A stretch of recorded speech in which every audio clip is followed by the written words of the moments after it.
아들 우리 주 예수 그리스도를 믿습니다. 그는 성령으로 잉태되어 동정녀 마리아에게 나시고 본디오 빌라도에게 고난을 받아 십자가에 못 박혀 죽으시고 장사된 지 사흘 만에 죽은 자 가운데서 다시 살아나셨으며 하늘에 오르시어 전능하신 아버지 하나님 우편에 앉아 계시다가 거기로부터 살아있는 자와 죽은 자를 심판하러 오십니다. 나는 성령을 믿으며 거룩한 공교회와 성도의 교제와 죄를 용서받는 것과 몸의 부활과 영생을 믿습니다. 아멘. 찬송가 289장입니다.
앞에 보이시는 대로 그동안 77번 줄게 기록하시겠습니다. 요한복음 3장입니다.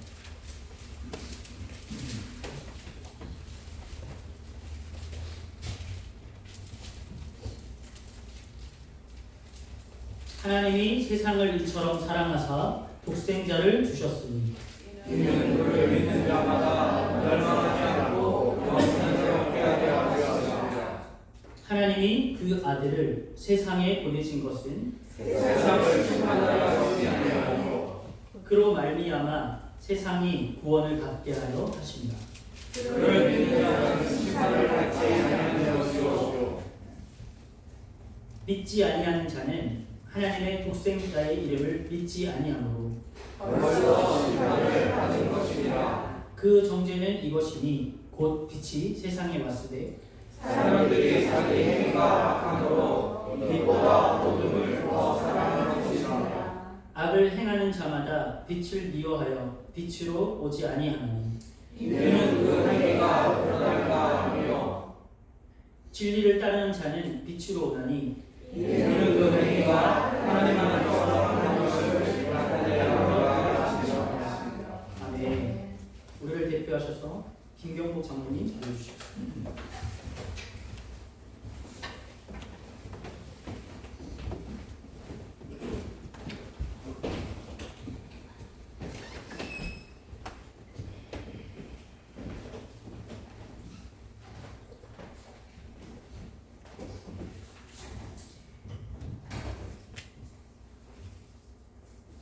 지금도 살아계셔서 인류의 역사를 주관하시고 감찰하시는 전능하신 하나님의 선지를 찬송하며 영광 올립니다. 저희들이 죄로 인하여 절망 속에 헤맬 때 우리의 모든 죄악을 담당하시려고 십자가에 달려 속죄의 제물이 되셨고 마침내 십자가 승리를 받으신 이름을 찬양합니다. 오늘 거룩한 생일을 맞이하여 주님께 나와 예배드리며 신령한 교제를 통하여 주님 만날 수 있게 하심도 감사를 드립니다. 이렇게까지 각별한 은혜를 베푸시지만 저희의 삶은 세상과 주님 사이에서 흔들리고 그런 상태로 살아왔습니다. 하나님의 신령한 상인보다는 물질의 풍요에 마음이 더 가까웠습니다.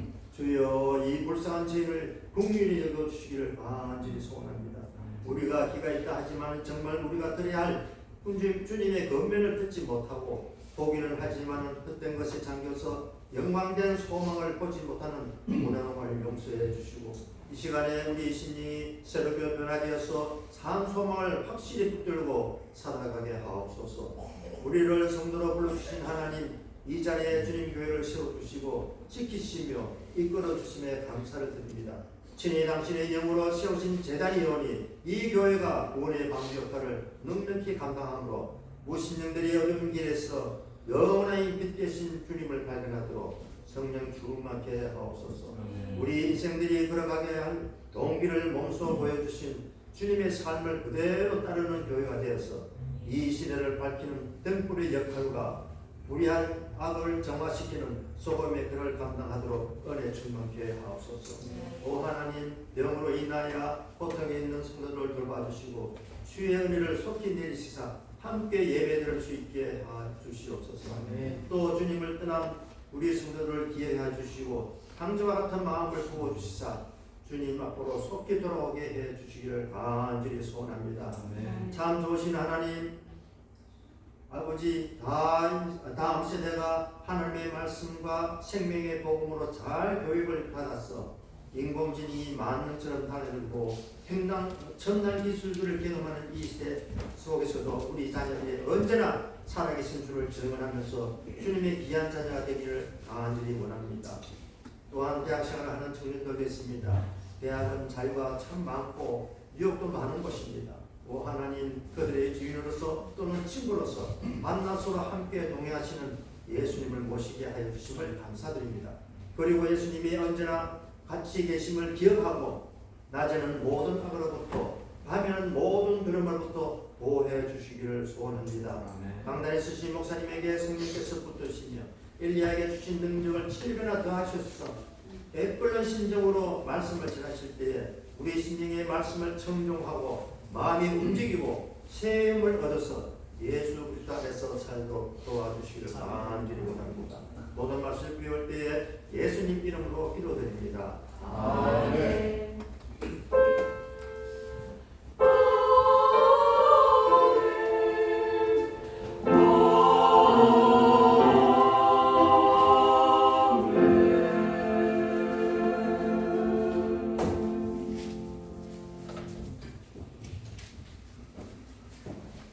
오늘 우리에게 주시는 하나님 말씀은 요한복음 4장 10절에서 21절 말씀입니다.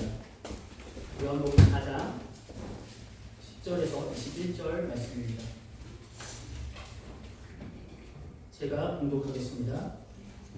예수께서 대답하여 이르시되 내가 만일 하나님의 선물과 또 내게 물 좀 달라 하느니가 누구인 줄 알았더라면 네가 그에게 구하였을 것이요 그가 생수를 내게 주었으리라. 여자가 이르되 주여 물 기를 그릇도 없고 이 우물은 깊은데 어디서 당신이 그 생수를 얻겠사옵나이까. 우리 조상 야곱이 이 우물을 우리에게 주셨고 또 여기서 자기와 자기 아들들과 짐승이 다 마셨는데 당신이 야곱보다 더 크니이까. 예수께서 대답하여 이르시되 이 물을 마시는 자마다 다시 목마르려니와 내가 주는 물을 마시는 자는 영원히 목마르지 아니하리니 내가 주는 물은 그 속에서 영생하도록 솟아나는 샘물이 되리라. 여자가 이르되 주여 그런 물을 내게 주사 목마르지도 않고 또 여기 물 기르러 오지도 않게 하옵소서. 이르시되 가서 네 남편을 불러오라. 여자가 대답하여 이르되 나는 남편이 없나이다. 예수께서 이르시되 네가 남편이 없다 하는 말이 옳도다. 너에게 남편 5이 있었고 지금 있는 자도 네 남편이 아니니 네 말이 참된다. 여자가 이르되 주여 내가 보니 선지자로소이다. 우리 조상들은 이 산에서 예배하였는데 당신들의 말은 예배할 곳이 예루살렘에 있다 하더이다. 예수께서 이르시되 여자여 내 말을 믿으라. 이 산에서도 말고 예루살렘에서도 말고 너희가 아버지께 예배할 때가 이르러라. 아멘. 성가대 찬양 하나님께 드리겠습니다.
그렇게 느껴졌습니다. 감사합니다. 이번 시간에 우물가에서 나에게도 라는 제목을 가지고 함께 하나님의 말씀을 나누고자 합니다. 여러분 요즘 한국에서요 아이들이 많이 쓰는 말들이 있습니다. 뭐 신조어도 있고 줄임말도 있고 많이 있는데요. 그 말 중에 이런 말들이 있습니다. 늦어, 그리고 추구미, 럭키비키, 오히려 좋아, 뭐 이런 단어들이 있습니다. 혹시 무슨 뜻인지 아시겠나요? 어떤 의미인지 혹시 유추해 보실 수 있으실까요? 느좋이라는 말은요 느낌이 좋다 이런 말이고요. 추구미는 내가 추구하는 모습입니다. 그리고 뭐 럭키비키 이건 조금 예상할 수도 있을 것 같은데요. 힘든 상황도 좋게 받아들이자 이런 뜻이고요. 오히려 좋아 이거는 내가 예상한 것보다 좀 상황이 어렵고 힘들지만 긍정적으로 받아들이자 이런 뜻입니다. 그럼 이건 이제 한국에서 있는 아이들이 요즘 많이 쓰는 거고 미국에 있는 아이들이 쓰는 말들이 어떤 게 있을까요? 이것도 되게 많더라고요. 근데 또 나이 또래마다 다르긴 한데 좀 그래도 노멀하게 많이 쓰이는 말들이 뭐가 있을까 제가 찾아봤더니요. low key, high key, no cap, bad, cringe, god 이런 게 있더라고요. 혹시 이 중에 우리 다음 세대 아이들은 들어본 얘기일 수도 있겠는데요, 그렇죠? 네, low key는요 살짝 은근히 겉으로 드러나지 않게 이런 뜻이래요. 예를 들어서 I love key like it 하면 나 이거 은근히 좋아 이런 말이고요. high key는 그 반대로 low 반대로 high잖아요. 이거는 내가 대놓고 확실하게 진짜로 이런 뜻이래요. 그러니까 예를 들어서 I high key love it 이러면 나 이거 진짜 좋아해 이런 말이에요. no key는 no cap은요 거짓없이 진짜라는 의미고요. 네 그거는 오케이 알겠어 인정 이런 말이에요. 크린지라는 말은 보기가 좀 민망하다 이런 뜻이고 한국말로 오글거린다 이런 표현이래요. 그리고 got는 한국도 미국도 많이 쓰는 말인데 최고다, 역대급이다 이런 단어예요.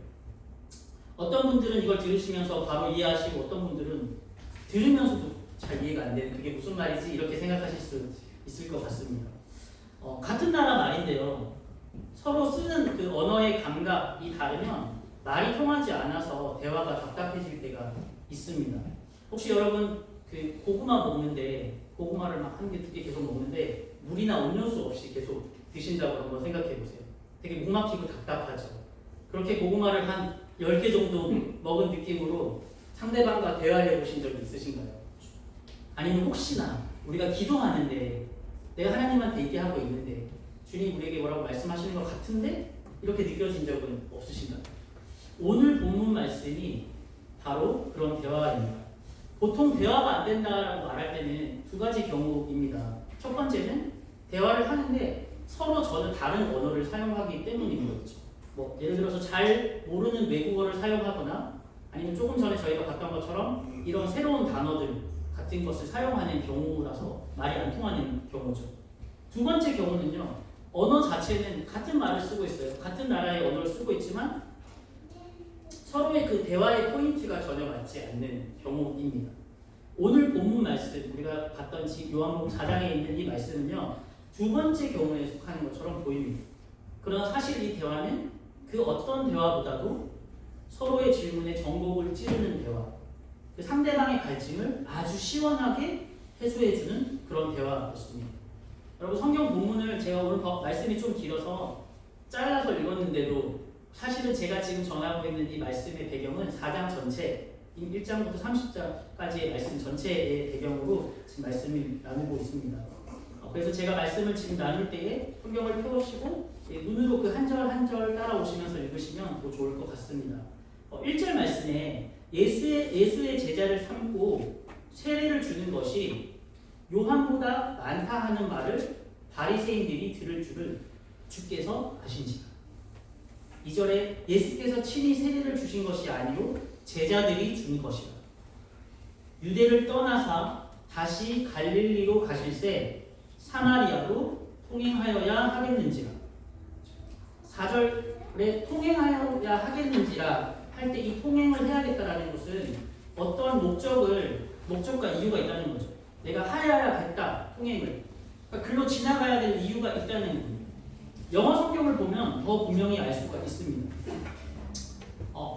I would be good to follow along with the Bible text verse by verse through the today's message. 그러니까 이 말씀에 보면요, 내가 글로 가야 할 이유가 있어라는 그 영어 표현이 나옵니다. 사마리아에 있는 수가라 하는 동네에 이르시니 야곱이 그 아들 요셉에게 준 땅이 가깝고 또 야곱의 우물이 있더라. 예수께서 행로에 권하여 우물 곁에 그대로 앉으시니 때가 제 60쯤 되었더라. 여러분 사마리아, 그러니까 수가죠. 수가라는 이 마을이 야곱이 아들 요셉에게 준 땅이 가까운데 그리고 야곱의 우물이 있던 곳이었습니다. 그러니까 이 표현들을 보면 어떤 사연이 있는 것 같아요. 그냥 어디다라고 얘기하지 않고 이곳이 어떤 곳이다라는 것을 이야기한다는 것은 뭔가 배경이 있다는 말씀이죠.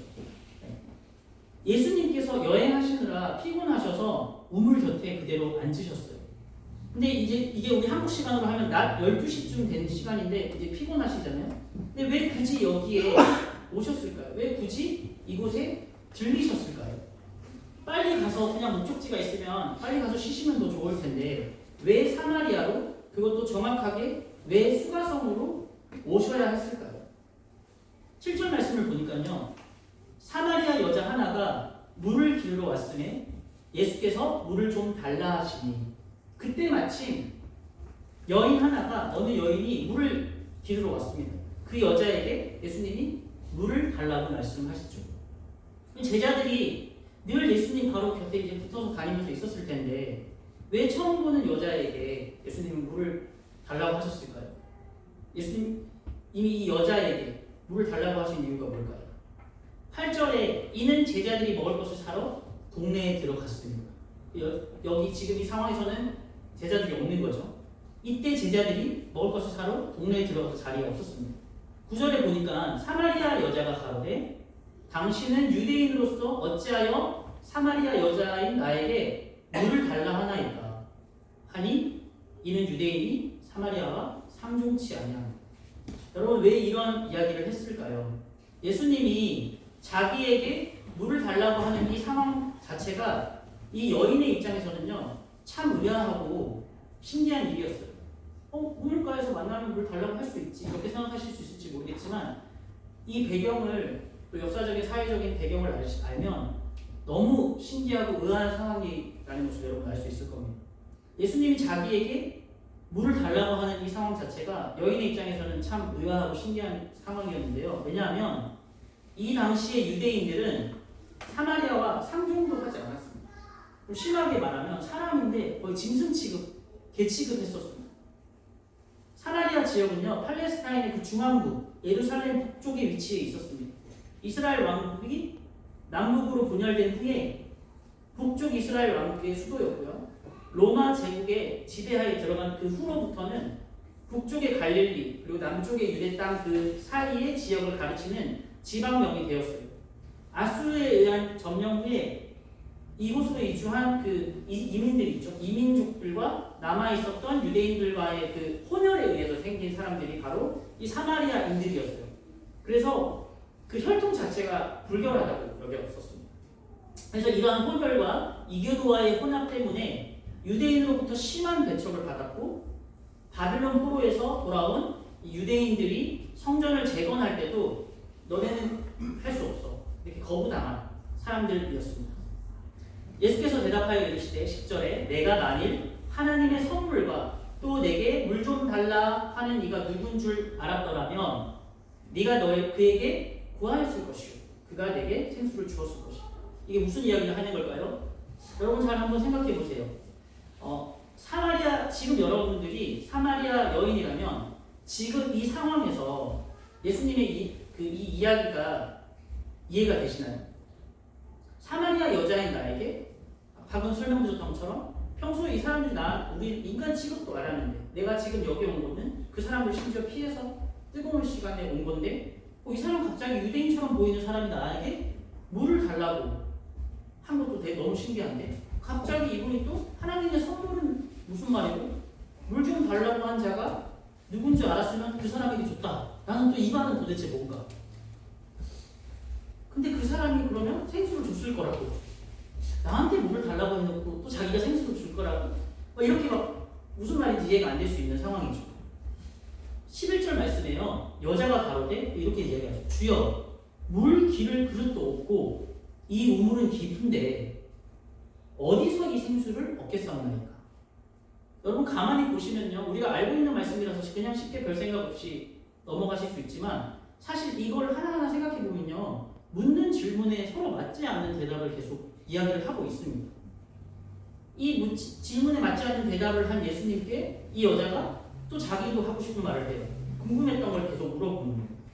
물 그릇 그릇도 없고 우물이 너무 깊은데 어떻게 물을 떠서 줄 수 있겠습니까? 이렇게 묻죠. 또 이런 이야기를 하면서 12절에 보니까 이런 이야기를 해요. 우리 조상 야곱이 이 우물을 우리에게 주었고 또 여기서 자기와 자기 아들들과 짐승들이 다 먹었는데 그럼 당신이 그 야곱보다도 더 큽니까? 이렇게 물어봅니다.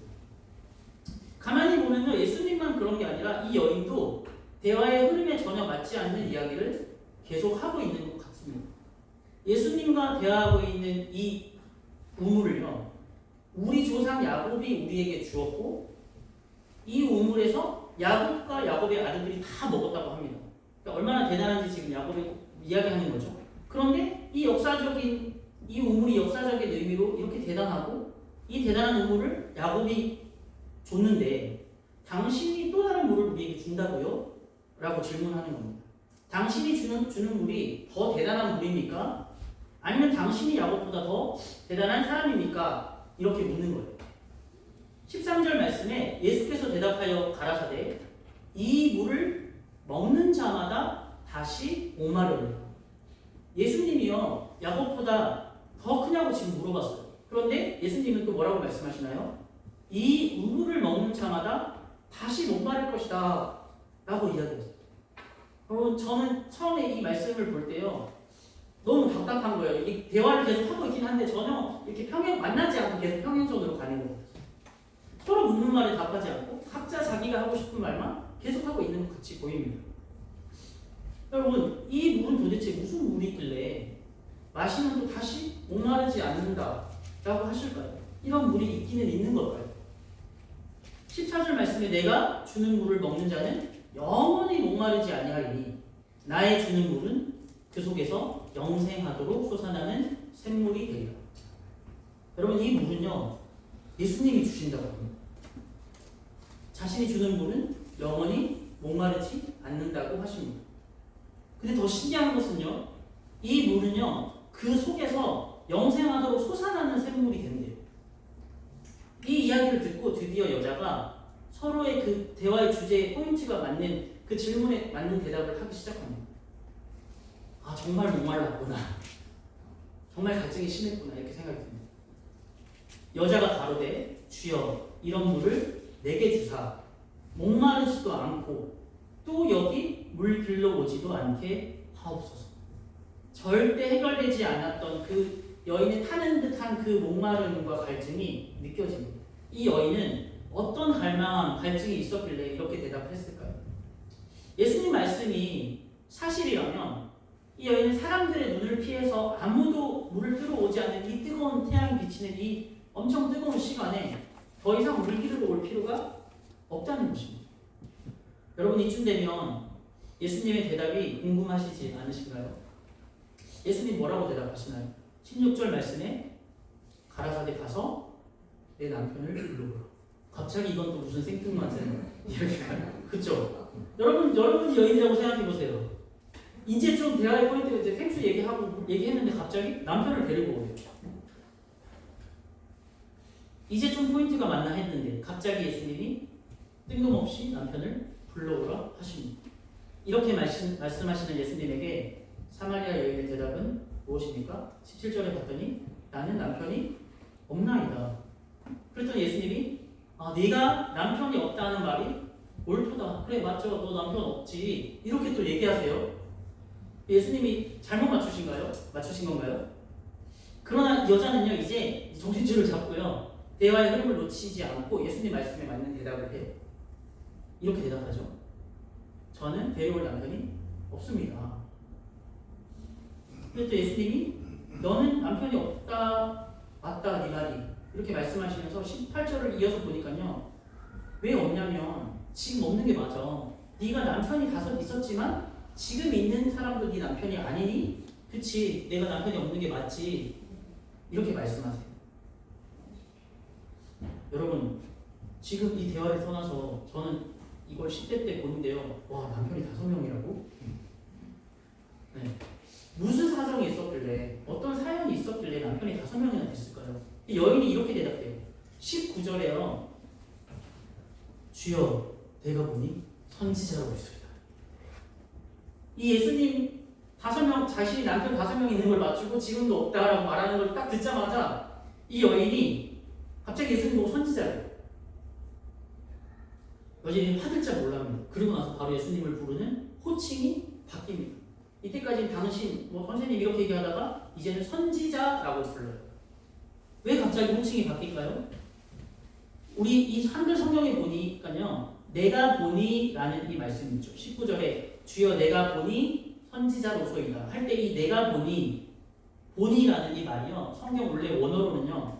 내가 그냥 눈으로 보는 게 아니라 경험해 보니 이런 뜻이에요. 그러니까 예수님을 경험했기 때문에 예수님과 대화하면서 이 여인은 예수님을 경험했어요. 예수님이 어떤 분인지 이제 진짜 알아가기 시작한 거예요.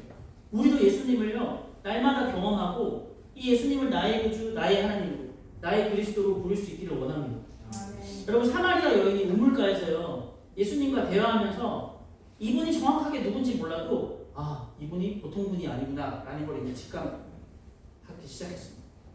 선지자라는 것을 확신하게 되었습니다.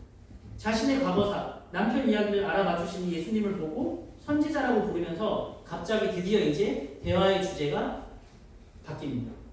그런데 더 뜬금없는 건요. 주제 자체도 정말 맥락이 계속 없어 보인다는 거예요. 여러분 우리가 구체적으로 좀 자세히 천천히 볼 필요가 있어요.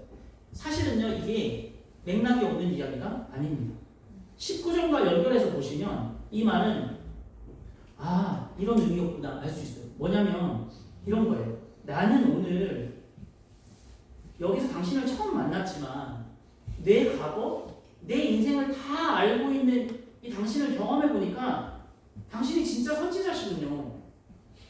그렇다면 이제 내가 궁금한, 내가 갈증, 이 해지가 안 되는 이것에 대해서 좀 대답해 주십시오 하면서 질문하는 거예요. 20절 말씀을 볼까요? 우리 조상들은 이 산에서 예배하였는데 당신들의 말은 예배할 곳이 예루살렘에 있다 하더이다. 왜 갑자기 남편 얘기하다가 또 예배 이야기를 할까요? 이번에는 또 예배해야 할 장소에 대해서 질문합니다. 도대체 대화의 이 흐름을 종잡을 수가 없어요.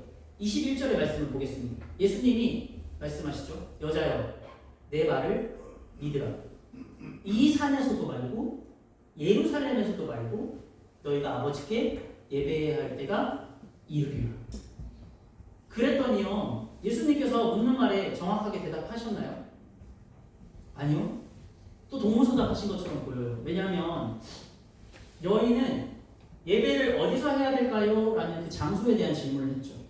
근데 예수님은 그러면 이 산에서 해야 된다 아니면 여기서 해야 된다 라고 말씀하셔야 되는데 지금 뭐라고 말씀하신가요?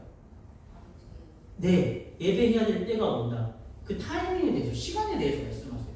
그러니까 나는 장소에 어디서 해야 돼요? 라고 물었는데 예수님은 언제 해야 돼? 그때가 올 거야. 타이밍에 대해서 말씀하신다는 거죠. 사마리아 여인은 어디서 예배해야 하냐? 장소에 물어봤지만 예수님은 타이밍에 대해서 말씀하십니다. 그러나 사실 이 말씀은요. 아주 명쾌하고 정확한 대답이었습니다. 왜냐하면 이 여인의 깊은 갈증이 진짜 궁금한 게 이것이었기 때문입니다. 이 주제야말로 여인에게 가장 필요한 대답이었습니다. 예수님께서 정확하게 응답해 주신 거예요. 이 여인은 사마리아 여자로 살면서요. 그 누구보다도 메시아를 간절하게 기다렸을 거예요. 진짜 진정한 예배에 목말라 있었던 사람입니다. 여러분 얼마나 힘들었을까요? 한번 생각해 보세요. 남편이 5이나 있었던 이 여인이 원래 그 혈통도 그런데 사람들이 부정한 여인이라고 얼마나 많이 욕했겠습니까? 근데 그렇게 부정한 여인이라고 욕할 것뿐만 아니라 왜 그렇게 될 만한지 힘들고 어려운 사정도 분명히 있었을 거예요. 그렇죠? 그러나 그냥 사마리아인으로 사는 것도 너무 힘든데 현재는 남편조차 없으니 누구에게 아무런 보호도 케어도 받지 못했을 것입니다. 사마리아 이 사람에게 얼마나 그 사람이 욕도 많이 먹고 무시당하며 살았을까요? 하루하루 너무 힘들게 살면서 어렵게 사는 여인이었기 때문에 그 누구보다도 메시아를 간절히 갈망했을 거예요.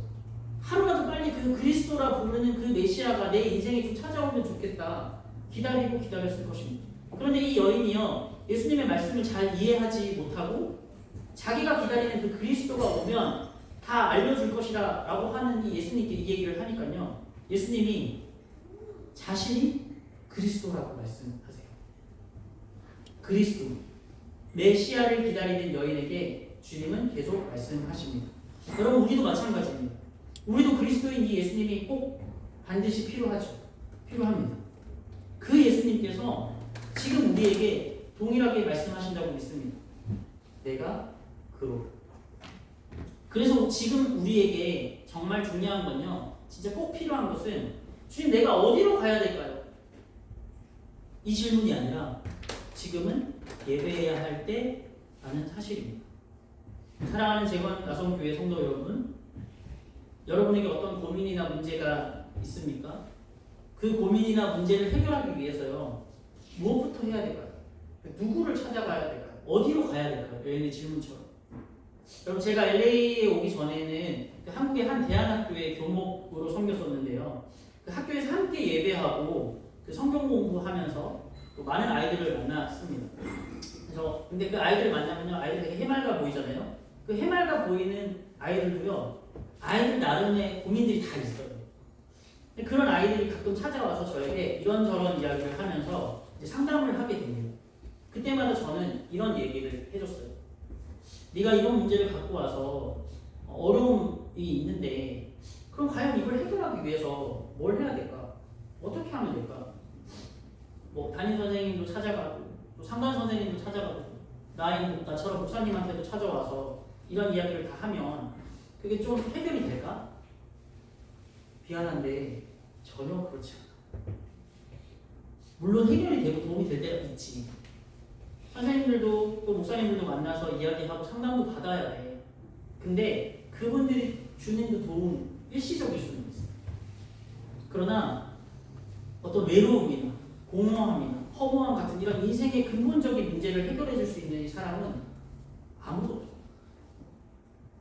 여러분 어떻게 보면 목사님인데 얘가 그렇게 힘들어서 찾아오면 위로의 말씀, 격려의 얘기를 해줘야지 그나마 있는 기분도 쏙 빼네 이렇게 생각하실지 모르겠습니다. 그러나 힘들어서 찾아온 아이에게요 위로와 격려를 주기는커녕 오히려 실망시키는 게 아니라 때로는 어떤 잠시 잠깐의 위로나 보다도요 진짜 진실, 팩트, 진리를 알려주는 것이 한 영혼을 살리는 것이라고 저는 믿어요. 그래서 정말 그 영혼을 사랑하고 섬기기 때문에 이제 이렇게 물론 이야기한 다음에 예수님을 소개하죠. 이런 이야기를 해주는 거예요. 여러분 사마리아 여인이 왜 남편이 5명이나 있었을까요? 여인이 너무 예뻐서 제가 검색해봤거든요. 물론 사진은 없겠지만 최대한 실물이 비슷하게 그린 그림이 있을까? 네. 아니면 대단한 매력과 능력이 있어서 그랬을까요? 5명 중에요 단 1명도 여인의 목마름을 채워줄 수 없었기 때문에. 여러분 아이들뿐만 아니라 어른들도요 자신이 힘들고요 어떤 문제가 생기면 누군가를 찾죠.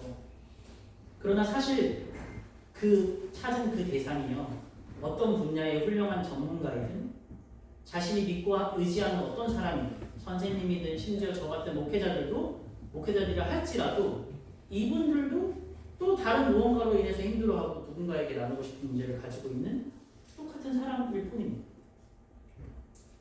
사실 우리 모두는요 사마리아 여인 같은 사람들입니다.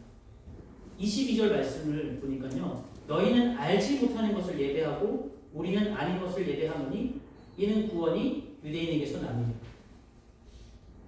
알지 못하는 것을 예배하고 우리는 아는 것을 예배한다 라고 이야기했는데 이건 또 무슨 말일까요? 구원이 유대인에게서 난다. 이 말은 무슨 말일까요? 이 말씀은요 사마리아 사람들은 모르는 것을 예배하고 예루살렘에서 드리는 이 유대인은 아는 것을 예배한다는 뜻이 아닙니다.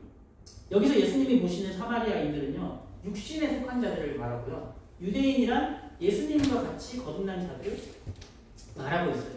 그래서 구원이 유대인에게서 난다는 것은 거듭난 자들을 통해서 우리에게 구원에 이르게 된다는 말씀입니다. 아직 육신에 속한 사람들은 알지 못하는 것을 예배하고 거듭난 사람들은 아는 것을 예배한다 이렇게 말씀하신 거예요. 여기서 발견할 수 있는 재미있는 점은요. 육신에 속한 사람들은 그러면 예배를 안 한다는 것이 아니라 거듭난 사람들과 다른 것, 즉 알지 못하는 것을 예배한다는 거예요. 여러분 우리는 어떤가요? 우리는 무엇을 예배하고 있나요? 아는 것을 예배하고 계시나요? 아니면 모르는 것을 예배하고 계신가요? 예수님으로 거듭나서 진짜 예배를 하고 계신가요? 아니면 예배하는 척하는 종교적인 행위로 그 행위만 하고 있지 않으신가요? 23절에 우리가 잘 아는 말씀이 나옵니다. 아버지께 참으로 예배하는 자들은 신령과 진정으로 예배할 때가 오나니 곧 이때라. 아버지께서는 이렇게 자기에게 예배하는 자들을 찾으신다. 그 다음 구절에요. 어떻게 예배해야 진정한 예배를 드릴 수 있는지 말씀해 주십니다. 예수님을 나의 구주, 나의 하나님으로 믿고 영접한 사람들은 예배할 수 있게 됩니다. 이런 참 예배자들이 예배해야 될 때가 언제인지 먼저 말씀하세요. 이때는 어떤 때냐면 아버지께 이렇게 예배하는 자들을 찾으시는 때를 말합니다.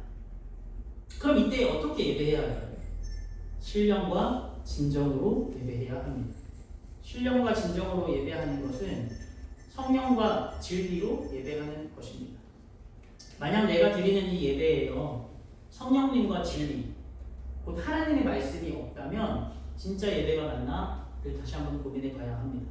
여러분 우리가 드리는 모든 예배에 성령님이 계시나요? 진리인 하나님의 말씀이 있나요? 24절에 하나님은 영이시니 예배하는 자가 신령과 진정으로 예배할지니라. 여러분 하나님이 영이시기 때문에 우리도 영으로 예배해야 합니다. 내 안에 어떤 감정이나 각자의 그 컨디션으로 예배를 드리는 것이 아니라 거룩한 영이신 성령님 그리고 거룩한 하나님의 말씀으로 예배해야 하는 것입니다.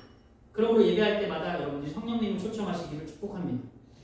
25절 말씀 여자가 가로되 메시아 곧 그리스도라 하는 이가 오실 줄을 내가 아노니 그가 오시면 모든 것을 우리에게 고하시리라. 사실 사마리아 여인도요 메시아 곧 그리스도를 기다리고 있었어요. 근데 그가 오시면 모든 것을 알려줄 거라고 믿었기 때문이죠. 그런데 눈앞에 있는 이 선지자 바로 그분이 그리스도 메시아라고 이야기하는 것이죠. 그러니까 더 이상 기다릴 필요가 없구나 알게 되었습니다. 사실요 우리 이 시간에 이 자리에 있는 우리 모두는 각자 필요에 따라서 재건 나선교회에 온 것 같아요. 그러나 우리가 재건 나선교회에 오면 우리를 만나 주시려고 주님이 먼저 계획하시고 친히 오셔서 기다리고 계셨다는 거예요. 예수님이 사마리아에 오신 것은요 사마리아 여인 때문이었어요. 예수님이 사마리아 우물가에 앉으신 것은 결국 사마리아 여인 때문이었어요. 사마리아 여인 한 명 때문에 오셨다는 거예요. 예수님은 이 사마리아 여인 한 사람을 만난 것 같지만 이 한 여인을 통해서 많은 영혼에게 또 다른 한 영혼이 주님을 알게 되고 주님께로 돌아오게 됩니다. 여러분 우리가 그 한 사람 아닌가요? 우리가 그 한 영혼 아닌가요? 내가 선택해서 온 것 같지만 우리 주님은 우리를 만나시려고 먼저 오셔서 기다리고 계셨습니다. 말씀을 마무리하겠습니다. 여러분 우리의 예배는 우물가와 같은 곳입니다. 나의 목적과 목표에 따라 스스로 선택하고 결정하고 왔든지 아니면 어쩔 수 없이 피해서 왔든지 그것도 아니면 억지로 순종이나 수능해서 왔을지라도 이곳에서 주님을 만나면 우리의 삶은 완전히 새로워질 수 있습니다. 중요한 것은요 우리의 구주 그리스도이신 이 예수님을 만나는 이 우물가 그리고 이 우물가에서 나누는 그 주님과의 대화가 있느냐는 것입니다. 정말 중요한 것은 이곳에 어떻게 왔냐가 아니라 이 나성 재건교회에서 예배의 자리에서 주님을 만나느냐 만나지 못하느냐에 따라서 우리의 인생은 완전히 달라진다는 것입니다. 우리의 예배는 사마리아 여인의 사마리아 우물가와 같습니다. 여러분 사실 예배는요 내가 주님을 찾아 나서는 게 아니고요 우리를 먼저 찾아오시는 그 주님을 만나는 것입니다. 어떤 목적과 가정 가운데 왔을지라도 예배라는 이 우물가에서 먼저 우리를 찾아와 주신 그 주님을 만나면 우리의 일시적인 필요, 그러니까 이번에 물 마시면 물 다 쓰면 또 들어와야 되잖아요. 근데 그것이 아니라 영원한 목마름을 해결할 수 있다. 영원한 목마름을 해결할 수 있고 영생을 얻게 됩니다. 저는 이 시간 이 자리에 계신 우리 모든 성도님들이 그 영생수를 마시게 되기를 간절히 원합니다. 혹시 지금 여러분에게 어떤 문제나 어려움이 있으신가요? 그러면 예배부터 하시기를 축복합니다. 모든 문제의 정답이 되시는 우리 완전하신 주님부터 만나기를 원합니다. 단순히 크리스천이니까 예배 잘 참석해라, 큐티 꼭 해라 이런 이야기가 아니라 진짜 예배를 하자는 겁니다. 기도하고 예배할 수 있는 장소를 즐겨 찾으시기를 축복합니다. 특별히 주님을 만날 수 있는 시간을 소중히 여기시고 갈망하시기를 축복합니다. 그러면 그곳이 어디가 됐던 간에 주님께서 우리보다 먼저 그 시간에 찾아오셔서 만나주실 것을 믿습니다. 함께 믿음의 기도를 드리겠습니다. 기도하실 때 먼저는 주님 나의 이 그 우물가가 어디입니까? 그 시간과 장소 어디에서 예배해야 할까요? 그 우물가를 회복할 수 있도록 기도하시고 또 두 번째 기도하실 때는 그 우물가 같은 그 예배 가운데 나를 찾아오시는 그 주님을 깊이 만나게 하여 주십시오. 그렇게 우리 함께 기도하시겠습니다.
네. 찬송가 314장 찬송하시면서 봉헌 드리시겠습니다.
기도하시겠습니다.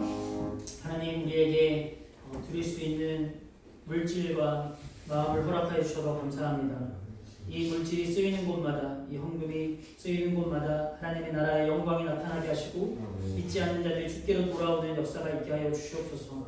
우리가 물질을 드릴 뿐만 아니라 우리의 시간과 몸과 체력과 우리에게 주신 모든 것들을 주님께 매일 삶 가운데 예물로 드리기를 원합니다. 주님 받아 주시옵소서. 하나님, 특별히 기도하는 것은 함께 예배하는 우리 다음 세대 가운데 주님 함께하여 주셔서 주님 이 우물가에서 주님을 만나는 이 은혜가 이들에게도 있게 하여 주시고 예수님과 더 깊어지고 날마다 대화하고 아버지의 마음을 시원케 해드리는 우리 다음 세대가 될 수 있도록 주님 함께하여 주시옵소서. 그렇게 우리 교회와 또 다음 세대 가운데 일하실 주님을 찬양하며 예수님 이름으로 기도드렸습니다. 아멘. 기도 시간입니다. 그 소식을 전하겠습니다. 우리를 먼저 찾아와 주시고 만나주시는 그 예수님을 예배하고 더 깊이 만나는 우리 모두가 되기를 바랍니다. 다음 주 예배는요, 오늘처럼 연합 예배로 드리겠습니다. 예배 후에 점심 식사 후에 소그룹으로 모입니다. 한용 목사님께서는 지금 서울도에 참석 중에 계십니다. 그 165회 정기도에 참석하시기 위해서 2주간 한국을 방문하고 계십니다. 모든 일정 가운데 임마누엘의 하나님이 함께해 주시길 기도해 주시길 부탁드립니다. 기도 제목은 보시고 참고하셔서 함께 기도해 주시면 좋겠습니다. 오늘 이번 주간의 말씀을 우리 한 목소리로 읽겠습니다. 요한복음 4장 21절 말씀입니다. 예수께서 이르시되 여자여 내 말을 믿으라. 이 산에서도 말고 예루살렘에서도 말고 너희가 아버지께 예배하리라 이르리라. 아멘. 찬송가 539장 찬양하겠습니다.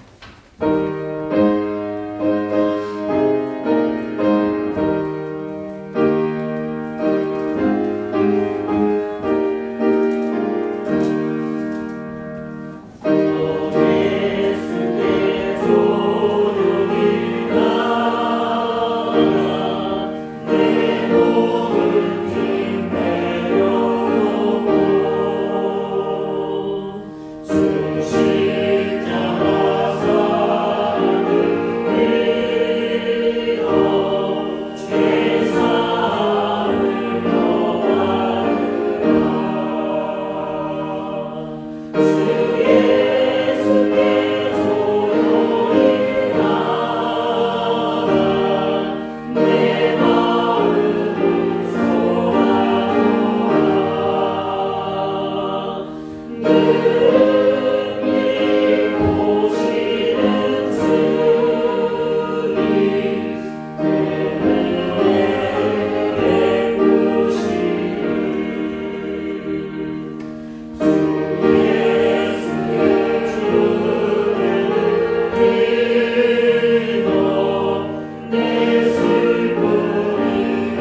이제는 우리 주 예수 그리스도의 은혜와 우리를 먼저 찾아와 주시고 기다리시고 만나 주시는 그 예수님의 은혜와 그 이름의 능력이 또 성령님의 보호 감독 충만하심과 우리와 함께 하신 그 인도하심이 오늘 예배 가운데 우리의 우물을 회복하기를 원하고 그 우물 가운데 주님과 더 깊은 교제 가운데 들어가기를 원하는 우리 사랑하는 성도님 한 분 한 분 머리 위에와 손으로 하는 모든 일들과 가정과 또 그 사역 가운데 우리 교회의 모든 예배와 섬김 가운데 또 이 나라와 이 민족 특별히 열방 가운데 주의 복음 들고 섬기는 우리 사랑하는 선교사님 가운데 이제부터 영원토록 함께 있을지어다.